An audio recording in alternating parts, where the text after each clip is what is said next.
Hello, welcome back to my YouTube channel. Nouveau départ. Nouveau départ. Hello, my name is Esther. For those that don't know me, I'm so happy to have you all here. I'm so happy to see you. I'm so happy that you found your way here. I hope that you had a great Christmas, a great week, that everything went well for you. J'espère que Dieu vous a visité, vous a béni. And if you are new, please check my video on why I decided to create this YouTube channel and to know a little bit about my person. So yeah, please stick until the end of this video because I'm gonna talk about the challenge of this month. I would like us guys to do some challenges each month and I hope that you'll like it. Today we're gonna talk about la disposition du cœur. Vous m'avez bien entendu, la disposition du cœur.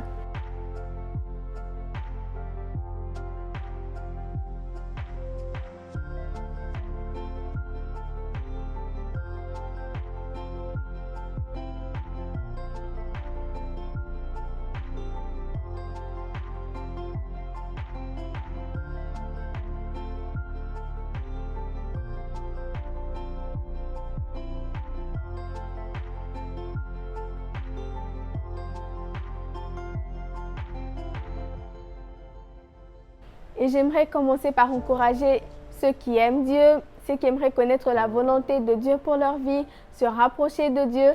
J'aimerais vous encourager et vous demander de continuer votre marche. Continue ta marche. Ne te sous-estime pas, don't give up.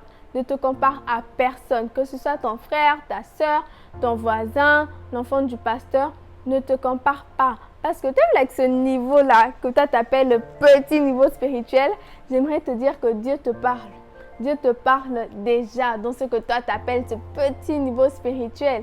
Et tu es en mode, mais Esther, moi je ne l'entends pas. Yeah, that's why je veux qu'on parle de la disposition du cœur. Parce que lorsque tu as un cœur disposé, ben, tu seras able d'entendre ce que Dieu te dit. Ce qui veut dire que tu seras able de réussir ce que tu entreprendras dans ta vie. C'est Amen. So yeah. Et là, tu es en mode, mais Esther, c'est quoi la disposition du cœur? Disposer son cœur, c'est ouvrir son cœur à Jésus. Laisser Dieu nous parler, mettre nos problèmes, notre pensée, notre façon de voir les choses de côté. Vraiment comme un vase vide. Et le laisser verser en nous ce qu'il a pour nous, sa parole, sa volonté, et être prêt à recevoir cela. Disposer son cœur est une décision. Disposer son cœur, c'est décider de prendre son temps, de son temps pour écouter ce que Dieu a à nous dire, de son temps pour chercher Dieu, se dire, ok, je vais me couper des social media et je vais chercher Dieu. C'est se dire, ok, prier, c'est parler. Donc quand je parle, Dieu doit aussi me parler back, right? Seigneur, après la prière, je resterai ici et je vais attendre que tu me parles. Seigneur, je vais lire ma Bible, je vais méditer parce que je sais que tu me parles par la parole. You know, c'est ça disposer son cœur. C'est ça être une décision. Je dis que c'est une décision parce que c'est aussi chercher à comprendre ce que Dieu veut nous dire. You know, Seigneur, j'essaie de comprendre ce que tu veux dire par ça. Et là, je vais donner mon exemple sur ce qui s'est passé. J'étais en mode, oh Dieu, tu me parlais, mais tellement je ne sais pas de comprendre ta volonté, tellement mon cœur n'était pas disposé à t'écouter et à chercher à comprendre comme toi. Ben, à la fin, c'est moi qui ai pleuré. À la fin, c'est moi qui étais déçue. Et là, je vais donner l'exemple d'une famille que je vais appeler la famille Ben ou la famille B, qui était très amie avec ma famille. On était amis pendant des années, plus de 10 ans. Et on était ce genre de famille, on se voyait at least une fois la semaine, tout le temps. On aimait bien hang out, jouer, planifier des sorties ensemble et tout. Et quand je dormais, je rêvais souvent en mal de la famille de Ben. En mode, je rêvais que la famille de Ben voulait me faire du mal à moi et à ma famille, qui nous entourait, qui complotait contre nous. Mais à mon réveil, I was like, comme c'est la famille de Ben, c'est sûrement un rêve, you know. Donc, je suis en mode sans écho au nom de Jésus-Christ. Et je demandais même pas à Dieu, Seigneur, qu'est-ce que tu veux me dire par cela? Seigneur, qu'est-ce que ça signifie? Je n'essayais pas de comprendre Dieu. Je n'essayais pas de comprendre le message. Je me dis juste sans effet. mes ennemis sans effet. C'est tout ce que je disais, you know. Et après, les rêves continuaient sur la famille de Ben. Je continuais à ignorer ces rêves. Il y avait des rêves que je connaissais. Moi-même, dans le rêve, je me disais, ah, ce rêve encore. Ah, j'étais déjà baillée. Yeah, je me disais ça et tout.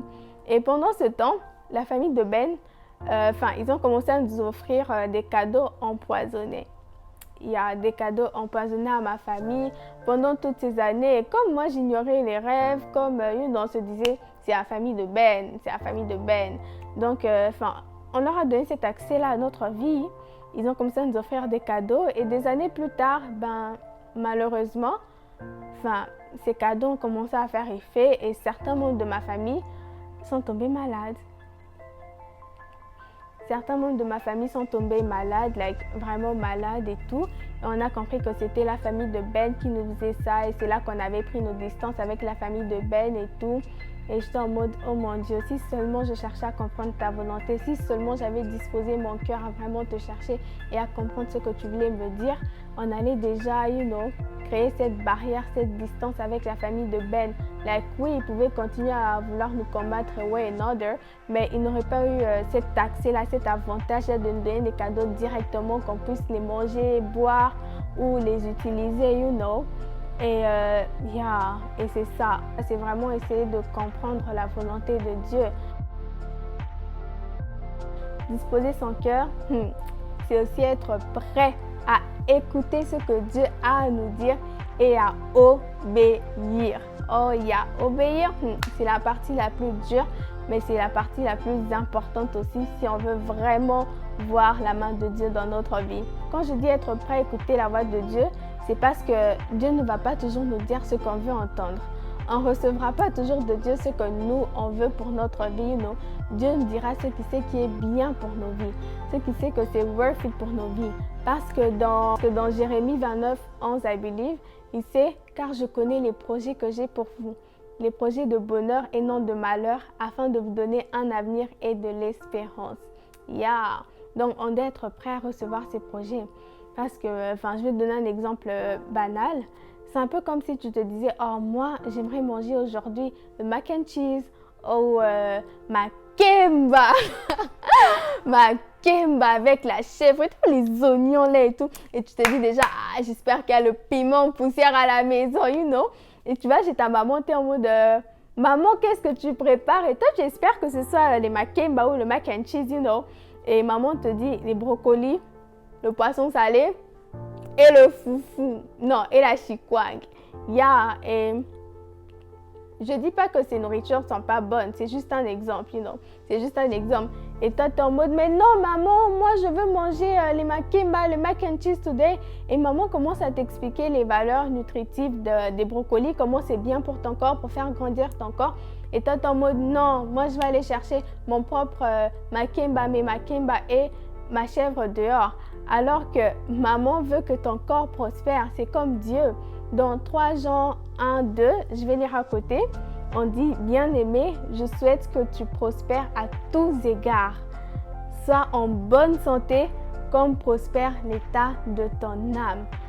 Et ça, je vais soutenir ça avec un exemple personnel. On va appeler ma pote Anna. Il y avait une fille qui s'appelait Anna.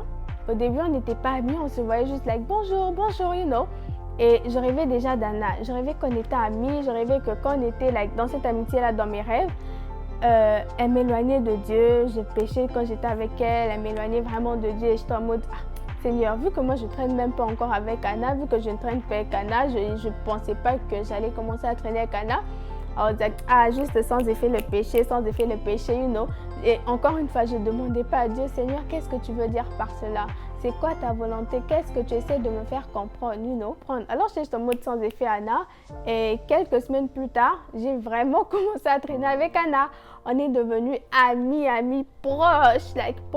Et quand je traînais avec Anna, je faisais les mêmes choses. Là, quand je vous dis les mêmes choses, c'est les mêmes choses que je voyais dans mes rêves. C'est ce que je faisais avec Anna.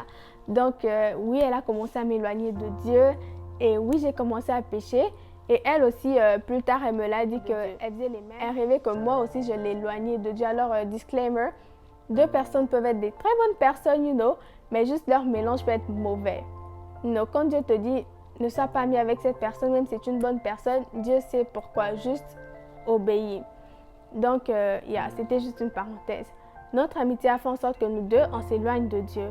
Alors que nous deux, on priait, nous deux, on aimait Dieu, mais juste notre amitié là n'était pas une bonne chose. Et quand j'étais avec Anna, je ressentais ça, j'étais pas à l'aise. Il y avait un truc qui me dérangeait, juste éloigne-toi, évite cette fille. Mais j'étais en mode non, Seigneur. C'est un peu comme l'histoire avec le brocoli et la chair. On faisait que je veux seulement les makemba. Ah, Seigneur, moi je suis déjà là, acheter le bail.